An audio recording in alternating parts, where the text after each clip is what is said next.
है कि हमें भगवान से मांगना ही नहीं आता, क्योंकि भगवान से यदि हम कुछ मांगते हैं तो घाटे का सौदा करते हैं।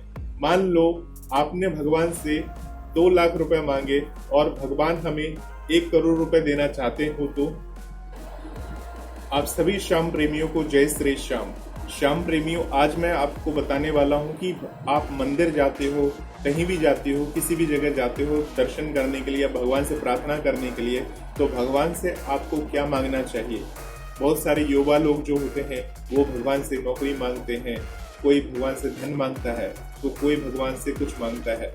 तो ये सारी चीजें जो होती हैं भगवान से आपको नहीं मांगनी चाहिए, क्योंकि भगवान को इन सब चीजों के बारे में पता है कि आपको क्या तकलीफ है, क्या दुख है। ये सारी चीजें भगवान को पता है।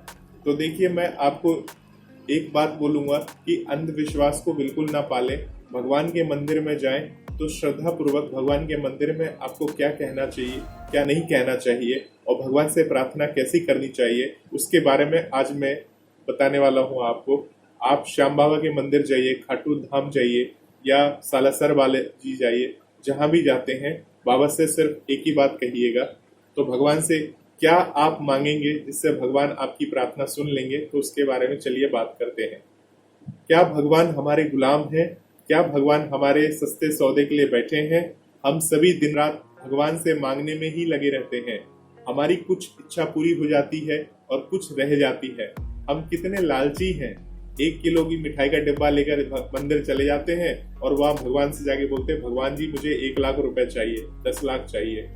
लेकिन संतों ने, महापुरुषों ने हमें सिखाया है कि भगवान से हमें क्या मांगना चाहिए, तो उसी के बारे में बात करते हैं। श्री रामचरितमानस में श्री तुलसीदास जी ने नारद जी से की कथा का वर्णन करते हुए कहा है कि एक बार नारद जी विष्णु जी के पास उनका स्वरूप मांगने गए, लेकिन नारद जी भगवान से कहते हैं कि हे नाथ, जिस तरह मेरा हित हो आप वही शीघ्र कीजिए। बस भगवान से यही मांगो कि प्रभु जिस तरह से आपके दास का भला हो जाए। अगर हमें सांसारिक वस्तु की कामना नहीं है तो भगवान से केवल यही मांगना चाहिए। सांसारिक वस्तु कह रहा हूं मैं, अगर नहीं है तो भगवान से क्या मांगना चाहिए वो सुन लीजिए। श्लोक बोल रहा हूँ। बार बार बर मांगेहु हर्षिव देहु श्री रंग, पद सरोज अन पाइनी भक्ति सदा सत्संग। अर्थात मैं आपसे बार बार यही वरदान मांगता हूँ कि मुझे आपके चरण कमलों की अचल भक्ति और आपके भक्तों को सत्संग सदा प्राप्त हो। हे लक्ष्मीपति, हर्षित होकर मुझे यह दीजिए।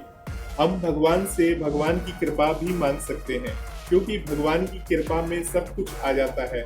कृपा शब्द कहने में छोटा है, लेकिन इसमें गहराई बहुत अधिक है अगर आप देखते हैं तो। और सबसे बड़ी बात, भगवान से और कुछ क्यों मांगे, क्यों ना भगवान से भगवान को ही मांग ले, क्योंकि जब भगवान ही हमारे हो जाएंगे तो शेष क्या रह जाएगा। उनका प्रेम, उनकी कृपा निरंतर हम पर बरसती रहेगी। सच बात तो ये है कि हमें भगवान से मांगना ही नहीं आता, क्योंकि भगवान से यदि हम कुछ मांगते हैं तो घाटे का सौदा करते हैं। मान लो आपने भगवान से 2 लाख रुपए मांगे और भगवान हमें 1 करोड़ रुपए देना चाहते हो, तो आप थोड़ा सा सुदामा जी को देखिए, उनके जीवन का दर्शन कीजिए, आप सब समझ जाएंगे। एक छोटी सी कहानी है जो मैं आपको सुनाने वाला हूँ, तो वीडियो को लास्ट तक जरूर देखिएगा, बीच में से हटिएगा मत। एक बार एक राजा था, वो घूमने के लिए नगर में निकला। रास्ते में उसके कुर्ते का बटन टूट गया। उसने सैनिकों को कहा कि तुम लोग जाओ और दर्जी को लेकर आओ। सैनिक गए और दर्जी को लेकर आए। दर्जी ने कुर्ते का बटन लगा दिया।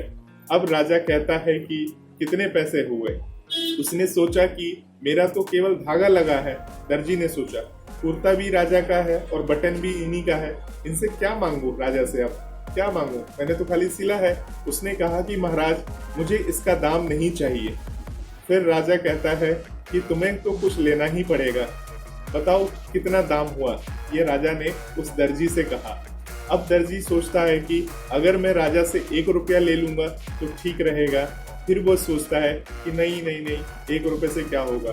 अगर मैंने राजा से 1 रुपया लिया तो राजा को लगेगा कि मैं सबसे 1 रुपया लेता हूँ, और उस समय 1 रुपया बहुत था। उसने राजा से कहा, राजन आप जो भी अपनी इच्छा से देना चाहते हैं दे दीजिए। राजा ने सोचा कि तो मेरी प्रतिष्ठा का सवाल है। उसने दर्जी को 10 स्वर्ण मुद्राएं दे दी। अब जरा सोचिए, कहाँ तो 1 रुपया और कहाँ पर 10 सोने की मुद्रा। इसलिए भगवान पे विश्वास रखना चाहिए, वो हमें जो देंगे अच्छा ही देंगे। भगवान के मंदिर में जाके भगवान हमें ये चाहिए, भगवान मैं दुखी हूँ, भगवान मुझे आर्थिक प्रॉब्लम है, भगवान मेरे को केस जिता दो, भगवान आप मुझ पे ये कर दो। तो ये सब चीज़ भगवान से अगर आप मांगते हैं तो देखिए, जो आप मांगेंगे सिर्फ आपकी वही इच्छा पूरी होती है। भगवान की कृपा अगर मांगते हैं, भगवान से ये कहते हैं कि भगवान हमें ये प्रॉब्लम है, हमारी ये प्रॉब्लम है, तो वो प्रॉब्लम एक जो प्रॉब्लम आप बोलेंगे वही प्रॉब्लम आपकी भगवान हल करेंगे। परंतु अगर आप भगवान से भगवान को ही मांग लेते हैं, भगवान की कृपा बोल देते हैं, तो कृपा शब्द में सारी चीजें आ जाती हैं। तो आशा करता हूँ ये सुनी हुई कहानी है, आप लोगों में से बहुत सारे लोगों ने इस कहानी को सुनी भी होगी, तो मेरे को बहुत अच्छा लगा। मुझे लगा कि शायद आप लोगों को ये कहानी बतानी चाहिए, इससे आपको भगवान की कृपा की प्राप्ति होगी। और भगवान से आप अगली बार मंदिर जब जाओगे, श्याम बाबा के मंदिर जाओगे, तो क्या बोलोगे, क्या मांगोगे, तो आपको एक सही दिशा का ज्ञान होगा। एक मैं आपका मार्गदर्शक बन के आया हूँ, तो भगवान की कृपा पाने का इससे अच्छा और कोई युक्ति नहीं है, साधन नहीं है। तो आशा करता हूँ आपको ये वीडियो पसंद आया होगा। और भी अधिक वीडियो देखने के लिए हमारे साथ बने रहिए। तब तक के लिए आप सभी श्याम प्रेमियों को जय श्री श्याम।